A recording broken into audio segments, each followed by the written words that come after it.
The Pittsburgh Steelers enter the 2025 offseason with more questions than answers at quarterback. While the debate continues over whether the team should bring back Russell Wilson or Justin Fields, there's another pressing issue. Who will be the backup? Not only are Wilson and Fields set to hit free agency, but so is quarterback Kyle Allen.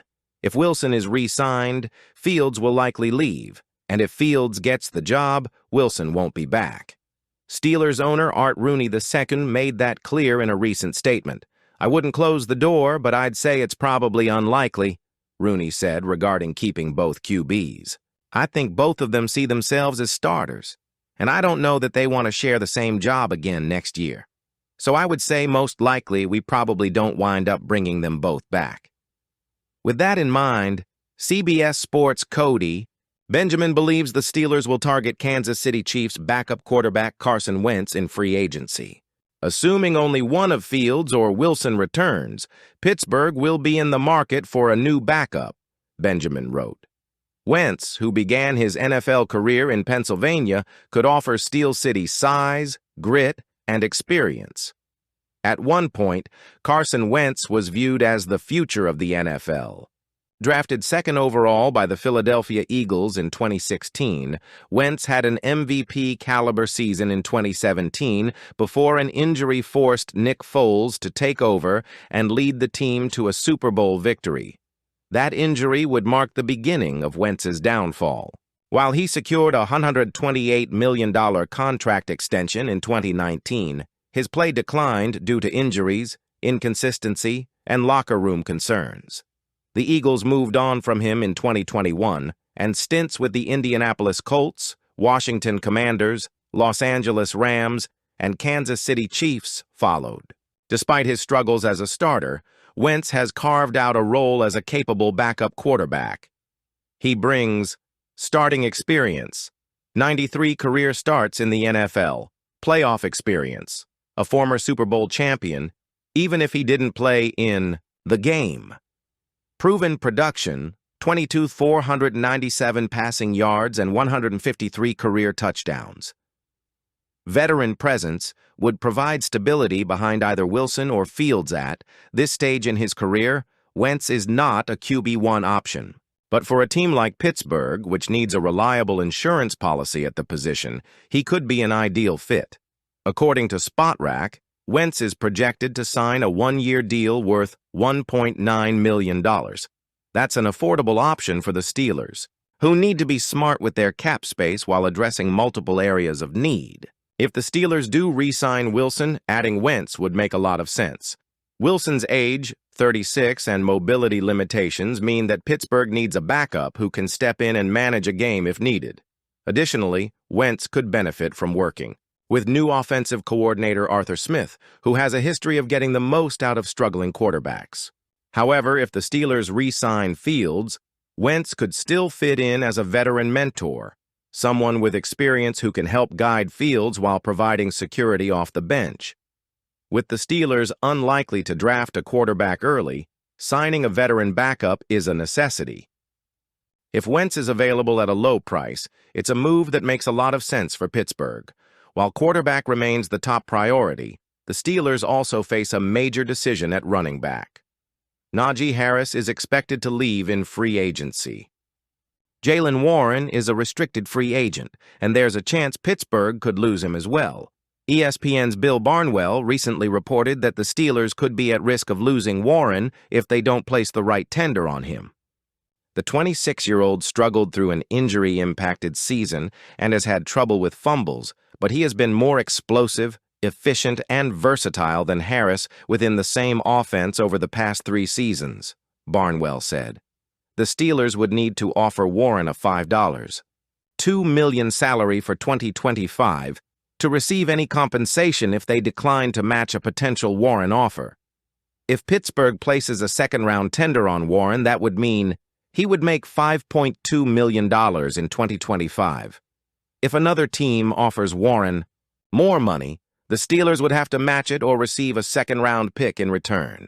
However, if Pittsburgh doesn't tender him, Warren could hit free agency and sign elsewhere without the Steelers getting any compensation. It seems likely that the Steelers will at least place the $5.2 million tender on Warren. He has been the more dynamic and explosive back compared to Harris. He fits perfectly in a dual-threat role, contributing as a receiver and runner. He's a fan favorite and a key part of the offense. However, there is still a risk that another team could make a big offer and force the Steelers to decide whether to match it or let him walk. Warren has been compared to Austin Eckler in his early days with the Chargers, when Los Angeles let Melvin Gordon walk to prioritize their younger, more dynamic back. Pittsburgh could take the same approach by letting Harris leave and committing to Warren. That said, if Warren does receive a big offer, the Steelers might have to look to the 2025 NFL Draft for additional running back help.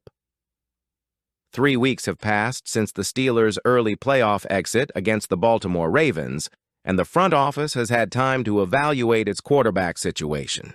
While Wilson had promising moments during the season, particularly in a 44-point performance against the Cincinnati Bengals, his late-season struggles and offensive stagnation have raised concerns about his long-term viability. At the same time, Fields' mobility and untapped potential have caught the attention of several key figures in the Steelers organization. Some in the Pittsburgh organization are comfortable with Justin Fields being the team's QB in 2025, Fowler reported. He has the upside and more mobility at this stage than Russell Wilson, the Steelers' other free agent passer. But as one NFC executive pointed out, Fields didn't seem to have great chemistry with receiver George Pickens, so it's possible that could play a part. With mobility becoming a top priority for Pittsburgh's quarterback position, Fields may have the edge over Wilson. However, several key factors could still impact the final decision. One of the most significant voices in the Steelers' decision-making process is offensive coordinator Arthur Smith, who reportedly favors a mobile quarterback. Smith has a history of building offenses around quarterbacks who can extend plays, including Ryan Tannehill and Marcus Mariota in Tennessee. Additionally, head coach Mike Tomlin has emphasized the importance of mobility in his quarterback evaluations. "We value mobility at the quarterback position.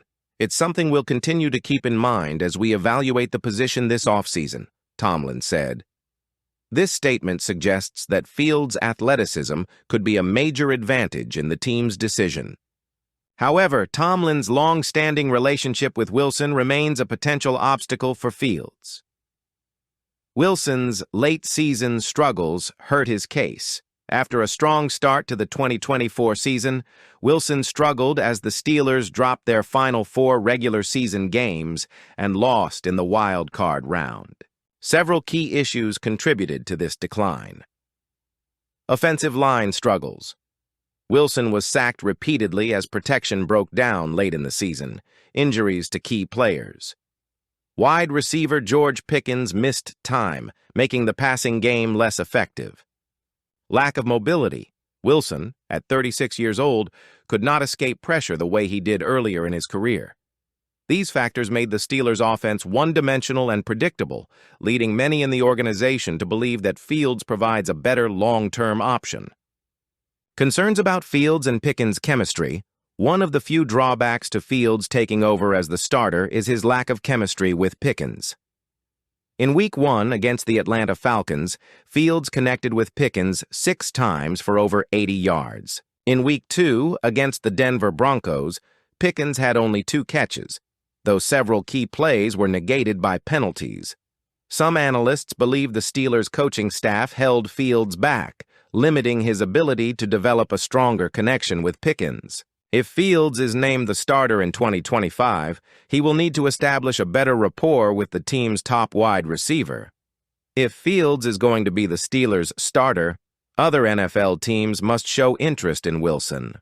Currently, Wilson's market appears limited, with the Las Vegas Raiders being the only rumored potential landing spot. Former Seahawks head coach Pete Carroll's recent hiring in Las Vegas has fueled speculation about a possible reunion between the two.